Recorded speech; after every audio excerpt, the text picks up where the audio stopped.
하나님 말씀은 사무엘하 2장 1절로 11절 말씀입니다. 기름 부음 받은 자 사울과 다윗. 사울도 사무엘에게 기름 부음을 받았고 다윗도 사무엘에게 기름 부음을 받았습니다.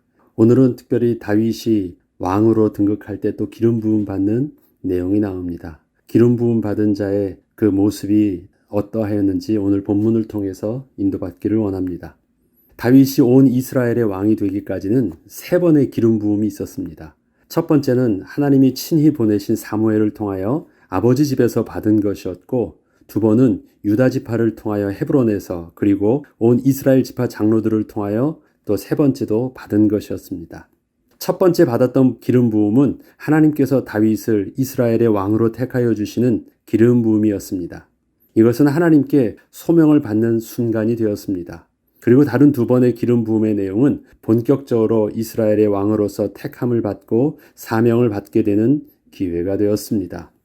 다윗과 사울이 왕이 되기 전에 사무엘에게 받았던 기름 부음은 다윗과 사울 둘을 보았을 때 서로 같았을까요? 아니면 달랐을까요? 우선 양쪽 다 아버지의 나귀나 또 아버지의 양을 겸손히 관리하던 중에 하나님께서 직접 사무엘에게 지목하여 주셔서 사무엘이 기름을 부어주었습니다. 이때 사울과 다윗은 자신이 왕 된다는 것을 전혀 생각지도 못했던 상황에서 하나님의 인도하심을 받고 오게 된 사무엘을 통하여 하나님의 주권적 계획을 듣게 되었고, 그렇게 기름 부음을 받은 것이었습니다. 하나님의 일방적인 택하심이었다라는 것입니다. 이때부터 사울과 다윗에게는 하나님의 영에 감동된 모습이 나타나기 시작했고, 이것은 저들에게 이전에는 전혀 볼 수 없었던 특별한 모습들이었습니다. 그리고 이전에는 품어보지 못했던 새 마음이 생겼고, 하나님의 영에 감동된 예언을 하거나 하나님의 영에 감동된 찬양을 부르기도 했습니다. 하나님이 함께하여 주셔서 담대함으로 대적을 상대해서 승리하기도 하고, 다윗은 자신의 덩치보다 몇 배나 큰 맹수를 상대하거나 골리앗을 상대로 승리를 거두기도 했습니다. 사울과 다윗은 자신들에게 나타나고 있는 이러한 변화된 모습들이 하나님이 특별히 주신 은혜임을 잘 알 수 있었습니다. 왜냐하면 그 이전에는 없었던 마음이었고, 없었던 능력이었고, 없었던 영적인 모습이었기 때문에 그렇습니다. 결국 사울과 다윗은 이스라엘 사람들에게 특별한 모습으로 비춰지기 시작했고, 왕으로서의 인정함을 받게 되는 계기가 되기도 했습니다. 이렇게 본다면 사울과 다윗이 하나님이 보내신 사무엘을 통하여 기름 부음을 받음으로 나타난 모습들은 서로 다르지 않았음을 알 수 있습니다. 그런데 서로 다른 것이 있다면, 다윗은 사울 왕이 하나님의 기름 부어 세우신 왕이었음을 알고 있었지만, 사울은 다윗에 대하여 그 사실을 전혀 알지 못하는 상태에서 그저 다윗의 특별함의 소문을 들었던 것이고, 자신이 직접 눈으로 확인했을 때 그 특별함을 보았을 뿐이었습니다. 사무엘이 다윗에게 가서 기름 부을 때는 비밀 작전이었습니다. 사울 왕에게 들키면 죽을까 겁이 나서 겉으로는 아닌 척하고 다른 명분을 두고 이새에게 찾아가서 그의 아들 중 하나였던 다윗에게 기름 부어 주었던 일이었기에 사울은 잘 알지 못했던 것입니다. 이 때문에 다윗은 사울을 대할 때 하나님의 주권 속에서 하나님께서 친히 세우신 자로 볼 수 있었지만, 사울은 다윗을 그저 자신의 왕위를 위협하는 남들보다는 뛰어난 용맹함과 리더십을 갖춘 경쟁자로밖에 볼 수 없었던 것입니다. 다윗은 하나님의 기름 부음 받았다는 것이 어떠한 의미가 있는 것인지 스스로 몸소 체험을 하였기에 잘 알고 있었습니다. 하나님의 영에 감동되었을 때 자신에게 나타난 능력을 스스로 확인할 수 있었고, 어떻게 하나님께서 친히 자신을 보호해 주시고 있는지도 너무도 확실하게 체험하기도 했기 때문이었습니다. 그래서 누구보다도 기름 부음 받은 사울에 대하여서 잘 이해할 수 있었고, 사울의 영적 권위를 그렇게 존귀하게 여길 수 있었고, 또 두려워할 수도 있었던 것입니다. 다윗은 자신의 모습을 보면서 사울이 하나님의 기름 부음 받았다는 것이 어떠한 영적 비밀이 있는 것인지 누구보다도 더 잘 알고 있었고, 하나님께서 하나님의 사람을 어떻게 보호하시고 인도하고 계신지 너무도 잘 알고 있었던 것입니다. 자기도 그렇게 보호함을 받고 있었거든요. 다윗은 사울에게 쫓겨다니면서 사울에게 여러 번의 직접적인 생명의 위협을 받는 순간이 있었습니다. 사울이 정말 죽이려고 던졌던 창을 2번이나 피한 적이 있고, 사울이 포위하여 죽음에 임박한 순간에 기적적으로 벗어난 적도 있었으며, 블레셋으로 도망을 갔었어도 죽지 않고 다시 빠져나왔던 경험도 있었습니다. 다윗은 어떠한 순간에도 하나님이 친히 기름 부으신 자를 어떻게 보호하시며 이끄시는지를 너무도 잘 알고 있었기에 기름 부음 받은 사울도 다윗 스스로 함부로 할 수 없었던 것입니다. 만약에 자기가 사울을 죽이려 한다 할지라도 그것은 자기 뜻대로 될 수 있는 일이 아닌 것이에요. 하나님의 주권 속에서 자기가 그렇게 보호함을 받을 수 있었다면 하나님의 주권 속에서 세움받은 사울도 하나님께서 그렇게 보호하실 수도 있는 것입니다. 그렇기 때문에 단순히 도덕적으로 신앙적으로 그냥 자기는 사울 왕을 그렇게 건드리지 않았다? 아니, 그 이상으로 하나님의 주권 속에서 하나님을 두려워함 속에서 절대 건드릴 수 없었던 것입니다. 그런데 이와는 반대로 사울은 다윗을 하나님이 기름 부어 세우신 자라고 인식을 하고 있지 않았습니다. 백성들이 다윗을 특별하게 생각하여 왕으로 세우려는 마음이 있는 것을 느끼게 되었어도 그것은 백성들의 마음이었지 하나님이 그렇게 세우셨다는 생각은 전혀 하지 않았기에 사울은 다윗을 향하여 그렇게 무자비하게 함부로 대했던 것입니다. 다윗은 사울을 볼 때 하나님의 주권 속에 보호하심을 받는 것을 알았기 때문에 함부로 할 수 없었는데 사울은 다윗을 볼 때 하나님을 볼 수 없었잖아요. 특별함을 보았던 것이었지만 하나님의 주권 속에서 다윗을 볼 수 없었기 때문에 겁이 없던 것입니다. 사울을 대하는 다윗의 태도를 보면 다윗이 스스로를 어떻게 생각하고 있는지를 잘 알 수 있습니다. 비록 자신이 지금은 사울 왕에게 쫓기는 신분이지만 하나님의 택함 받은 자로서의 자신의 정체성을 결코 잊지 않고 있었던 것입니다. 다윗이 사울에 대해서 그렇게 존귀하게 여길 수 있었던 것은 기름 부음 받은 때문이었습니다. 근데 사실은 그 기름 부음 받음이 누구에게도 있습니까? 다윗 자신 본인에게도 있거든요. 그럼 사울을 그렇게 대하고 있다는 것은 자신에 대하여서도 그렇게 존귀함을 가진 자라는 정체성을 잃지 않고 있다는 것입니다. 이것을 우리는 잘 이해해야 됩니다. 그래서 다윗이 사울을 존귀하게 두렵게 생각하고 있었던 그 모습이 오히려 그 반대로는 하나님 앞에서의 그 자기 자신의 정체성을 지킬 수 있는 또 영적 비밀도 될 수 있었던 것입니다. 이처럼 우리가 교회와 성도 그리고 교회의 직분자들을 대하는 태도 속에는 바로 하나님의 자녀로서의 자신의 모습을 스스로 어떻게 바라보고 있는지를 또 잘 알 수 있는 것입니다. 다윗은 이스라엘 백성과 사울 왕을 대하는 태도를 통하여 결국은 하나님 앞에서 자신의 모습을 끝까지 지키고 온전히 인도함을 받을 수 있었던 것입니다. 우리가 가만히 보면 성도들이 교회를 생각하는 마음이나 또 교회의 직분자들이나 목회자를 생각하는 그 마음이 또 함부로 하는 모습을 볼 수 있습니다. 그런데 그것은 단순히 교회나 아니면 목회자나 증직자들에 대해서 자기 자신이 그렇게 우습게 여기는 것으로 끝나지 않습니다. 하나님이 본인을 하나님 은혜 가운데 택하셨고 은혜로 세워주셨고 은혜로 맡겨주신 그 은혜의 비밀들을 또 스스로도 함부로 쓰레기 취급하는 것과 다르지 않은 것입니다. 그래서 그 은혜를 온전히 지킬 수 없고 감당할 수 없는 그 본인은 자기 스스로가 그렇게 또 사울처럼 그 축복을 복으로 누릴 수 없는 이유가 되기도 하는 것입니다.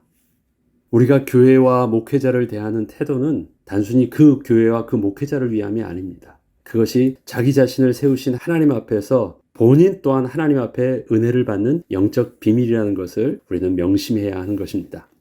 이러한 다윗이 하나님의 은혜 가운데 어떻게 인도함 받는지를 오늘 본문은 기록하고 있습니다. 그 후에 다윗이 여호와께 여쭈어 아뢰었다. 사무엘하 2장 1절로 2절에 보면 그 후에 다윗이 여호와께 여쭈어 아뢰되 내가 유다 한 성읍으로 올라가리이까? 여호와께서 이르시되 올라가라. 다윗이 아뢰되 어디로 가리이까? 이르시되 헤브론으로 갈지니라.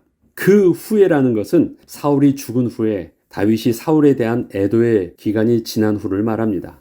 다윗은 사울에 대하여 자신과 있던 모든 일을 마무리할 때 사울의 죽음을 하나님의 기름 부음 받은 자의 안타까운 인생의 결말로 바라보며 애통하고 슬퍼함으로 모든 것을 정리하였습니다. 그동안 사울 때문에 고통받았던 것을 기억하면서 기뻐하거나 그 죽음을 마땅히 여기지 않았던 것입니다. 사울에 대한 애도의 기간은 사울과의 관계를 스스로 정리하는 것이기도 했지만 또한 지나온 그 고통의 과정을 하나님 앞에서 스스로 겸손히 되돌아보는 시간이기도 했습니다. 그리고 본인뿐 아니라 자신과 그 고통을 함께했던 유다 지파에게도 자기 자신이 지은 애가를 부르게 함으로써 하나님의 인도하심에 함께 겸손하게 서게 하였습니다. 사울의 죽음을 그저 자신의 고통이 드디어 끝났구나를 결론짓는 기쁜 소식으로만 받아들이지 않고 하나님의 그 다음의 계획에 대하여 물을 수 있던 영적 비밀이 되게 한 것입니다. 잘 됐구나로 끝난다면 그것을 끝나겠죠. 그러나 하나님의 기름 부음 받으심이 있다는 것은 하나님의 주권적 섭리와 계획 속에서 그렇게 허락하신 기간이었다는 것을 알았기 때문에 하나님께서 사울을 통하여 하셨던 모든 것을 다시 거두어 가셨다는 것은 하나님의 또 다른 계획의 시간표가 있다라는 것을 질문할 수 있었던 영적 비밀이었던 것입니다. 다윗은 사울로 인하여 계속되었던 그 고통의 시간들을 끊임없이 하나님의 주권 속에서 바라보기를 멈추지 않았었기에 사울을 대할 때마다 어떠한 적대적 감정과 죽이려 하는 의도를 스스로 거부할 수 있었고, 이 거부할 수 있었다라는 것은 마음이 없었다라는 것을 말하는 것이 아닙니다. 그러한 어떤 마음과 생각이 들어도 그것은 옳지 않은 것을 정확하게 하나님 앞에서 알 수 있었기 때문에 그것을 늘 거부할 수 있었다라는 것입니다. 사울을 대할 때마다 또 하나님의 주권에 의하여 사울이 지금도 왕으로서 직분을 감당하고 있다는 그 믿음을 잃지 않을 수 있었던 것입니다. 오늘도 그 모습이 있다? 아직 그를 향한 하나님의 주권적 섭리가 끝나지 않았다라는 것입니다. 결국 다윗의 하나님의 기름 부음 받으심에 대한 정직한 자세는 다윗이 새롭게 왕으로 세워지게 되었을 때 그 하나님의 주권적 약속이 사울의 시대를 지나 자신에게 여전히 계속되고 있음을 인정하는 것이었고, 그 하나님의 주권적 섭리 속에 오늘도 다윗은 그렇게 순종하고 있는 것이었습니다.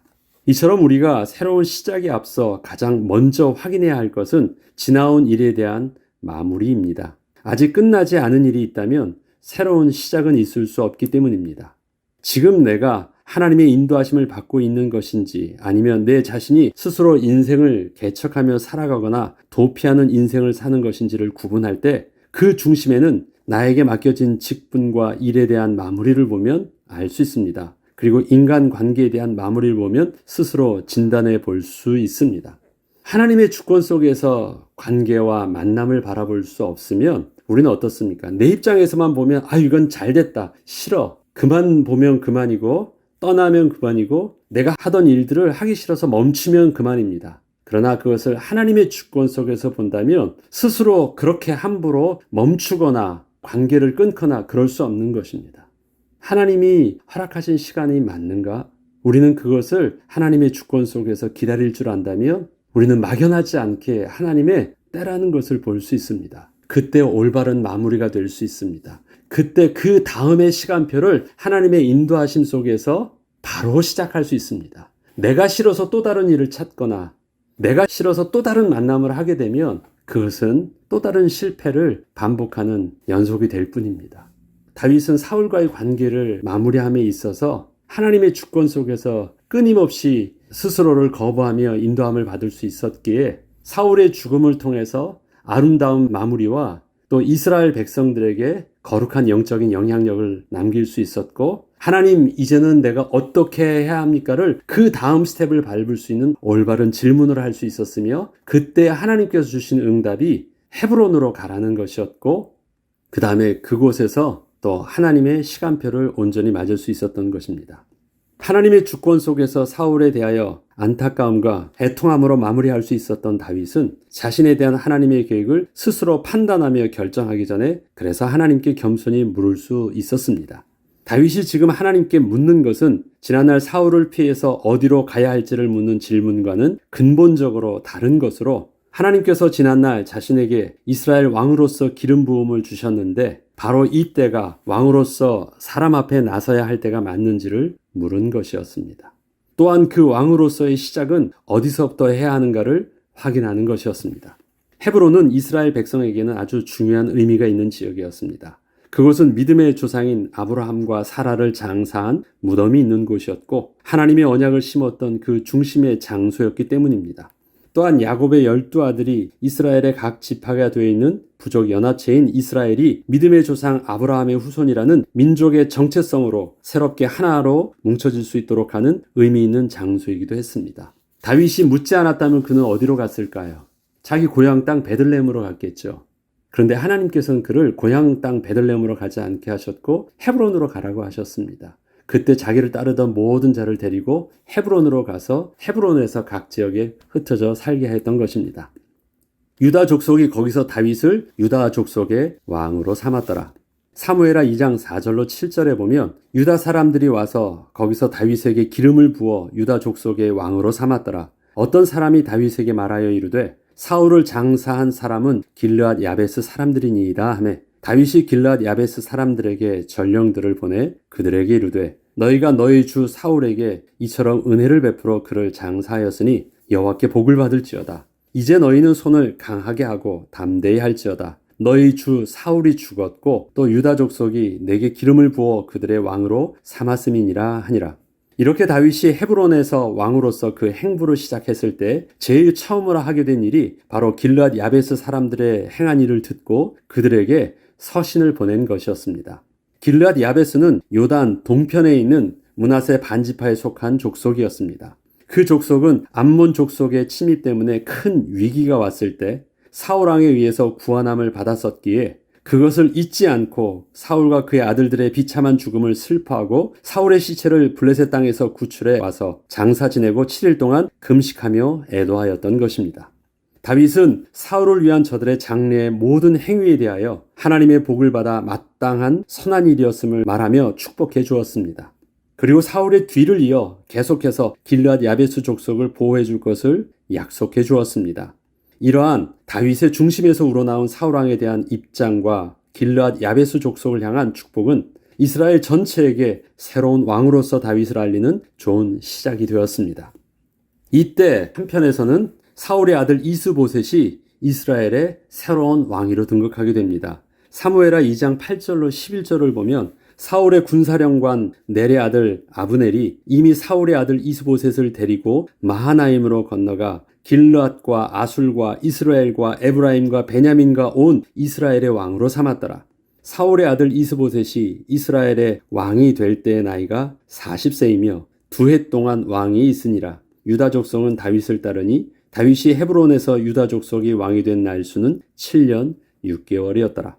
다윗은 사울 다음으로 분명히 이스라엘의 기름 부음 받은 자로서 왕의 자격을 갖추고 있었지만 그것은 하나님과 다윗과의 약속이었고 이러한 하나님의 약속이 이스라엘 전체 백성에게 구체적으로 드러나며 성취되어지기까지는 분명 하나님께서 허락하여 주시는 시간이 필요했습니다. 개인적인 하나님의 소명과 하나님의 택하심의 은혜가 있지만 그것이 공적으로 하나님의 시간표로 드러나기까지는 분명히 하나님의 인도하심의 시간표가 있다라는 것입니다. 사울은 죽었지만 그의 군대 장관이었던 아브넬이 자신의 안위를 위해서 사울에 남아있던 혈통 이스보셋을 왕으로 세워 계속 사울의 정권을 지켜나가려 했기에 분열되어 있는 이스라엘이 통일 왕국이 되기 위해서는 아직 남아있는 사울 시대의 사람들로 인해서 풀어야 할 문제들이 아직 끝나지 않고 남아있던 것입니다. 이것은 사울이 살아있었을 때 겪어야 했던 일들과 그 상황은 비록 달라졌지만 다윗에게는 또 다른 겸손함의 태도와 하나님의 주권에 순종함으로 하나님의 시간표 속에서 진행해야 할 또 다른 일이 기다리고 있음을 의미하는 것이었습니다. 왕이 되었고 이제 힘도 있었고 강력한 자기를 죽이려 했던 그 대적 사울이 죽었다고 해서 이제 다윗 마음대로 할 수 있는 것이 아닌 또 다른 하나님의 시간표에 다윗은 인도함을 받아야 됐던 것입니다.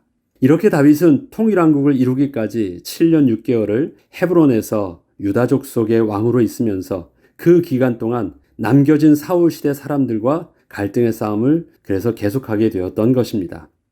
이처럼 하나님의 약속과 그 약속을 이루어 가신 하나님의 시간표는 우리의 생각과 방식 그리고 우리의 시간표와 분명한 차이가 있습니다.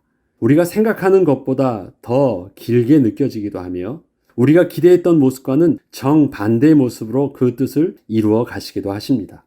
그러나 이러한 모든 일들은 하나님의 약속을 이루어 가시는 과정에서 나의 생각과 차이가 나는 것일 뿐이지 하나님의 약속과 반드시 그 약속을 이루시는 하나님의 신실하심과 선하심은 분명 틀림이 없으십니다.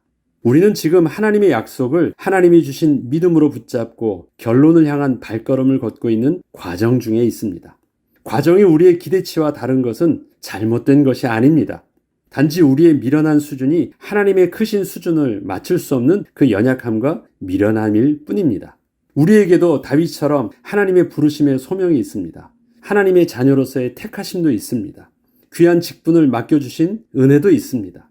이러한 하나님의 부르심의 소명과 직분을 다윗처럼 맡겨주심의 사명을 존귀하게 여기고 교회와 성도를 섬기며 나 자신을 지킬 수 있다면 우리를 통하여서도 하나님께서는 마침내 하나님의 선하신 계획을 이루어 주실 것입니다. 다윗이 어떻게 자기 자신의 정체성을 지켰습니까? 다윗은 자기 자신을 사랑함으로 지킨 것이 아닙니다. 오히려 다윗은 자기 자신보다도 그렇게 세우셨던 사울을 존귀하게 여김으로 그것이 자기 자신을 지키는 영적 비밀이 되었던 것입니다. 우리의 겸손함, 우리가 교회를 섬기고 성도를 섬기고 또 우리 주위 사람들을 그렇게 존귀하게 섬기는 그 비밀들은 그래서 그것이 바로 나 자신을 지키는 영적인 비밀인 것을 우리는 놓쳐서는 안 될 것입니다. 하나님은 오늘도 우리에게 아직도 끝나지 않은 과정의 길을 계속 걸으라고 하십니다. 괜찮습니다. 하나님은 결국 하나님의 뜻을 우리를 통하여 이루실 것입니다.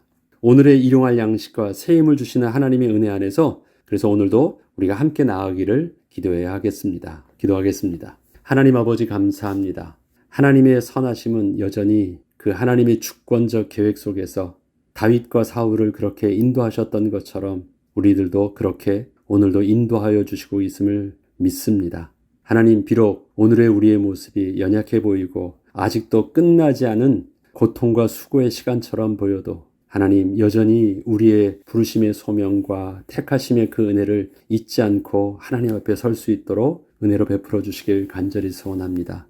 내가 나 자신을 스스로 사랑함으로 스스로 지키려고 몸부림치기 전에 하나님의 주권을 온전히 인정하며 그 은혜 가운데 맡겨주신 직분을 온전히 감당함으로 또 권위에 순종함으로 또 우리에게 주신 그 만남을 사랑하고 섬김으로 우리에게 주시는 그 은혜를 잘 감당하며 지킬 수 있도록 인도하여 주셔서 마침내 계획하셨던 그 의를 이루실 때 우리의 모습을 통해서도 하나님의 영광이 온전히 드러나게 하여 주옵소서. 감사드리며 우리 주 예수 그리스도의 이름으로 기도합니다. 아멘.